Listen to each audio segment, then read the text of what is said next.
Imaginez-vous confortablement installé dans un restaurant étoilé.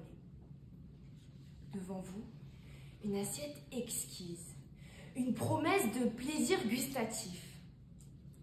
Vous plongez votre fourchette, vous dégustez et soudain, l'horreur absolue.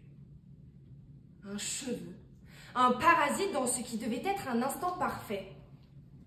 Vous appelez le serveur, furieux, mais au lieu de s'excuser, il vous répond « Mais madame, c'est naturel. Si vos cheveux tombent, c'est pour que nous apprenions à nous relever. » Ce cheveu, non seulement vous gâche votre plat, mais il revient inlassablement, service après service, et finit même par vous obstruer la gorge. Vous pensiez déguster un repas étoilé, et vous voilà asphyxié. Monsieur le Président, Madame, Monsieur du tribunal, ce sentiment de dégoût, ce frisson d'injustice, c'est ce que vit Madame Yad chaque jour. Mais son cheveu à elle, c'est un tilleul. Un tilleul qui parsème ses feuilles comme un cuisinier jetterait des miettes dans votre soupe. Un tilleul qui pollue son eau cristalline comme un chef trop généreux sur le sel. Un tilleul qui lui gâche la vie. Tout a commencé par un simple rêve, celui de Madame Yad, d'avoir une piscine pour se détendre et profiter de l'été. Mais ce rêve a rapidement tourné au cauchemar lorsque tonton Tilleul a commencé à déverser ses feuilles dans la soupe de Madame Yad. Il ne se contente pas d'offrir une ombre imposante. Chaque automne, des centaines de feuilles mortes viennent tapisser sa piscine, obstruant le système de filtration. À force de nettoyer sans relâche cette marée végétale, Madame a développé une tendinite. S'ajoute à cela les dépenses récurrentes en produits d'entretien, en interventions de piscinistes et en équipements endommagés. Pire encore, une branche s'est récemment détachée de cet arbre et s'est écrasée en plein milieu de son bassin. Excédée, Madame Yad assigne alors M. Branchu en justice pour motif de trouble du voisinage sur le fondement des articles 1240 et 1253 du Code civil. Pourtant, Madame Yad, pacifique, a tenté d'en informer son voisin. Lettre recommandée, elle a envoyé. Ses plaintes, elle les a formulées. Mais ignorer sa demande a été. Monsieur Branchu a refusé avec un mépris non dissimulé, allant jusqu'à comparer sa demande légitime à un crime contre la nature. En l'espèce, les nuisances dépassent les inconvénients normaux que l'on peut attendre d'une vie en communauté et doivent être réparées.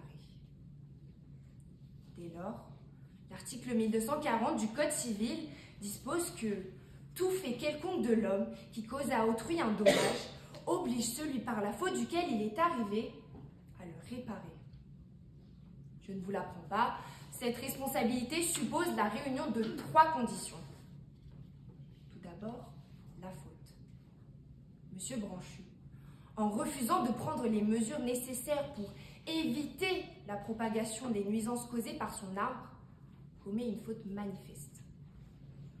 Un propriétaire est responsable des troubles anormaux qu'il cause à son voisinage. Et nul ne peut imposer à autrui des désagréments dépassant la mesure du raisonnable. Ensuite, le dommage. Ou plutôt devrais-je dire les dommages, puisque le préjudice subi par Madame Yad est triple. Matériel, car l'entretien de la piscine engendre des coûts considérables et récurrents. Corporel, par la tendinite qu'elle a développée à force de nettoyer les feuilles. Moral, car l'angoisse et la colère qu'elle subit au quotidien ne peuvent être ignorés. Enfin, un lien de causalité est indéniable. Le dommage subi par Madame Yad est directement causé par l'arbre de Monsieur Branchu. Sans ce tilleul, ses dépenses seraient moindres, sa tendinite inexistante et sa sérénité préservée.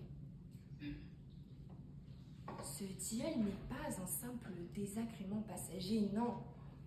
Sur le fondement de l'article 544 du Code civil, qui garantit le droit de propriété et de jouissance sans trouble excessif, Madame Yad subit une altération de l'usage normal de sa piscine, ce qui constitue une atteinte à ses droits.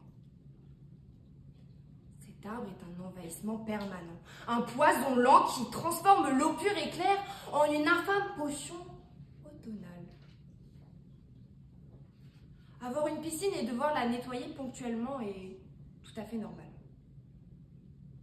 Mais voir son bassin envahi chaque jour, être contraint d'engager des dépenses exorbitantes, subir un risque dans sa propre piscine, dépasse largement les limites du raisonnable.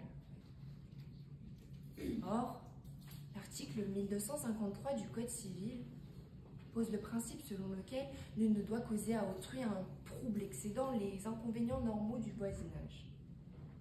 Un point de vue d'ailleurs partagé par la Cour de cassation dans un arrêt du 10 décembre 2014 qui reconnaît que la chute d'arbres ou de branches constituant une menace pour la sécurité des personnes ou des biens peut être qualifiée de trouble anormal du voisinage. Monsieur le Président, Madame, Monsieur du tribunal, doit-on attendre qu'un véritable drame survienne?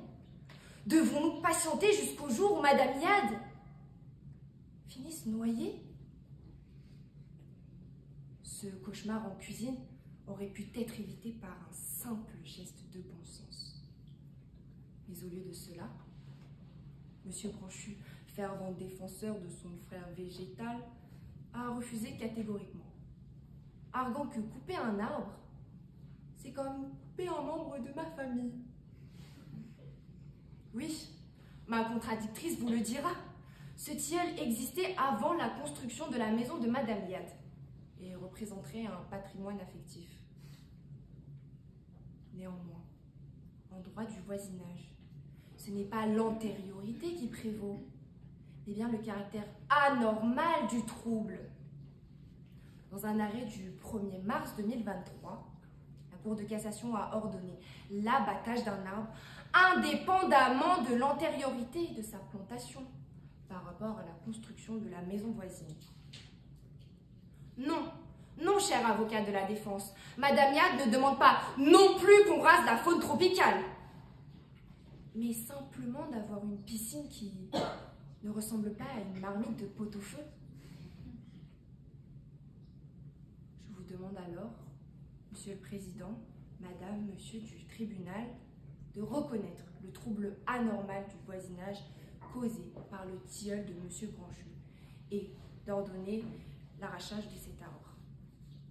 Sur le fondement de l'article 1240 du Code civil, de le condamner à payer à Madame Yad la somme de 12 000 € à titre de dommages et intérêts, comprenant l'indemnisation des frais d'entretien, la réparation de la bâche, ainsi que le versement de la somme de 3 400 € au titre de l'article 700 du Code de procédure civile.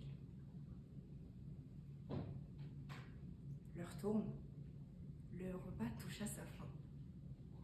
Ce soir, ce n'est pas un repas qui se paie, c'est une évidence qui s'impose.